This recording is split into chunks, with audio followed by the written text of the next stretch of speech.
கையை பிடிங்க. ஒரு ஏதோ ஒரு எக்ஸசைஸ் பக்கத்தில் இருக்கிறவங்களை பிடிச்சி சொல்லுங்க. என்கிட்ட ஒண்ணுமே இல்லை. இயேசுவின் நாமத்துல கேளுங்க, எல்லாத்தையும் தருவாரு. ஆமென். இங்க அதான் வேதம் சொல்லப்பட்டு இருக்கிறது, என்கிட்ட எதுவுமே இல்லப்பா, ஆனா என்கிட்ட இருக்கிறத ஒன்று சொல்றேன்.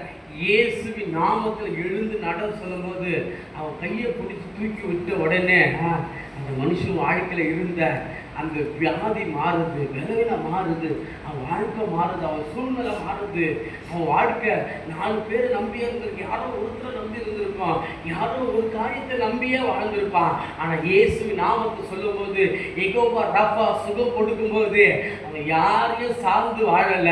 கர்த்தர் அவன் வாழ்க்கையில மகிமையான கிரியைகளை, அற்புதமான காரியத்தை, அதிசயமான காரியங்களை கர்த்தர் செய்கிறவராக இருக்கிறார். அல்லேலூயா.